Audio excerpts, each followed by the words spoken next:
Are you struggling with GetResponse and Bluehost subdomain issues? You're not alone.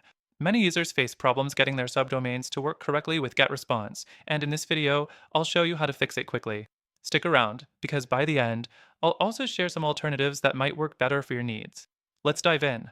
First off, when you're setting up GetResponse with Bluehost, the primary issue comes down to domain verification.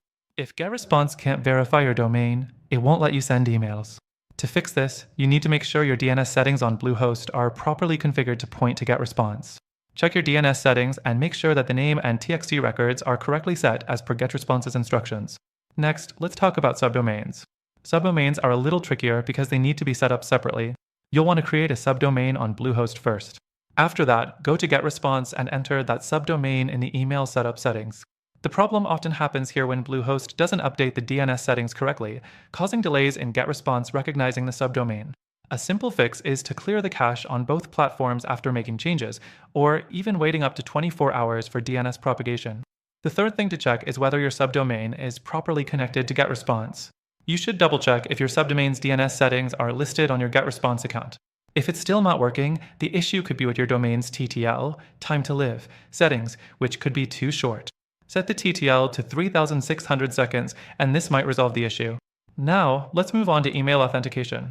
A common problem people face is that GetResponse can't send emails using your subdomain because it hasn't been authenticated correctly.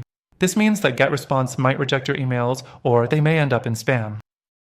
Go into the GetResponse settings and verify your domain and subdomain with DKIM and SPF records. This ensures that your emails will be properly authenticated and delivered. Next, check your email sending limits. Bluehost, just like other hosting providers, can have restrictions on how many emails can be sent per day, and this could limit your ability to use GetResponse effectively.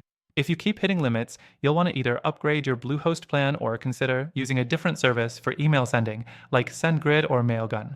The final thing I want to mention is that even after all of this, Bluehost and GetResponse can still have issues, especially for larger email marketing campaigns or advanced subdomain configurations. This is where I want to point out that there are better alternatives if you're looking to avoid all these headaches.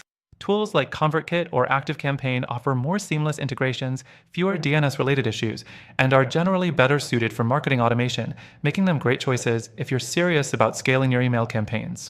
Now, before you go, I want to tell you about an exclusive offer. If you're interested in trying out the software I just mentioned, we've partnered up to give you an extended free trial that you won't find anywhere else. Click the link in the description to get access to that offer, along with some exclusive benefits for our viewers. We've also included some amazing alternatives, like ConvertKit, that offer a free trial and could be a better fit for the goals you're working toward. So, if you're still dealing with GetResponse and Bluehost subdomain issues, give these solutions a try. And if you're ready to explore better options, you'll have some great recommendations waiting for you in the description.